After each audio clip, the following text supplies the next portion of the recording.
Префината дама, уникатна и храбра во однос на незината професија. Кратко долго, свила ликра, патент копче, тема на која секојдневно посветува огромна доза љубов и внимание за да остави белег во светот на модата. За македонската дизајнерка Тања Кокев, навистина важи правилото: ако навистина го сакаш тоа што го правиш, нема да работиш ниту еден ден во твојот живот. Завршивме со мајската и јунската сезона, сега е наред летната и подоцна септемвриската и октомвриската, така да ова е буквално еден период каде што сме посветени само на венчаниците. Веднаш по сите нарачки и нивно остварување, Кокев се враќа на креирање на новата колекција која моментално е во изработка. Да речеме, некои 50% завршена, треба да се само финализира и да се почне со незината изведба. Тоа ќе биде кутур, односно свечениот програм, што ги опфатува и венчаниците, и коктел фустаните, како новина ќе бидат и коктел фустаните, и свечените тоалети. Добивме покана на една голема светска недела, Кокев да учествува.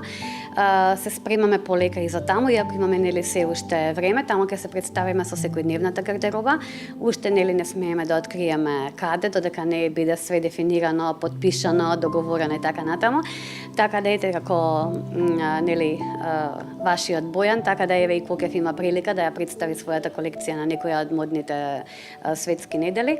Периодот на матурантките заврши. Каква желба на креација имаат тие за нивната значајна вечер? Годинава беа многу смирени матурантите, тоа ми се допадна, бараа многу убави, чисти, долги, свилени фустани, одлика да речеме за од најпрефинетиот период од 80-тите години, што мене лично многу ми се допадна. Чипките беа на едно минимално ниво сведени, така да беа навистина многу сладки матурантките оваа година. Многумина од матурантките се одлучуваат да го искреираат својот светски модел од црвениот тепих кај соседните шијачки преку улица. Дизајнерите овој момент го доживуваат поразителен и го вметнуваат како директна конкуренција од сивата економија, за која воедно, како што вели Кокев, никој не води грижа. Сите ние што сме дизајнери, кои што работиме во убави дуќани, за кои што кој плаќа кира, кој е негова собственост, кој што имаме вработени, во мојот случај ја имам 13 вработени, плаќаме редовно ДДВ на државата и така натаму. Се соочуваме со една многу лоша конкуренција, односно со жени кои што работат по дома и кои што ја земаат работата на еден тотално нелојален начин. Прво ми е целта ако може некој да ни помогне како да работиме, затоа што ние едноставно не знаеме веќе колку давачки имаме, а никој нема никакви давачки, едноставно сите пари чисти се ги зема во џеп и како ние да бидеме конкуренти.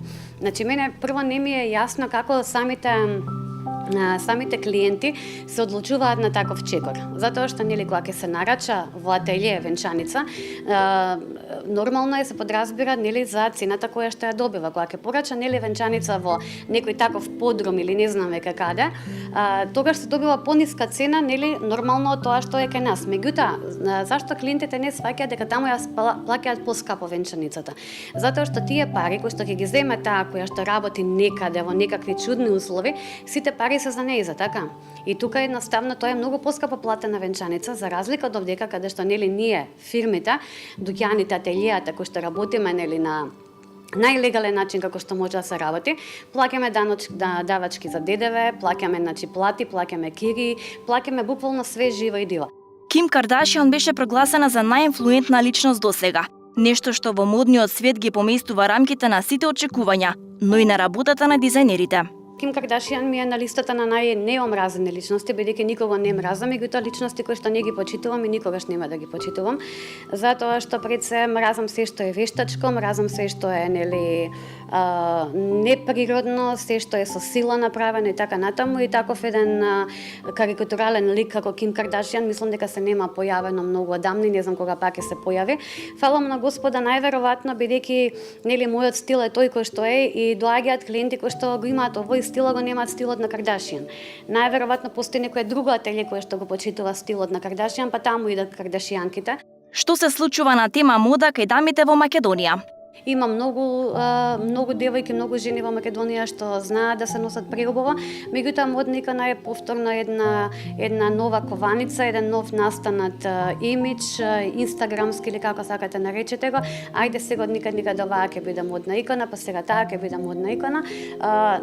Не верувам во тоа, едноставно меѓутоа се согласувам и тврдам дека во Македонија има неколку жени, девојки кои што стварно имаат безпрекорен стил и ја им се водушевувам. А дали се модни икони или не се, не ни тежнија да бидат модни икони, затоа што ни тоа го носат со себе, веќе родени се со тој стил.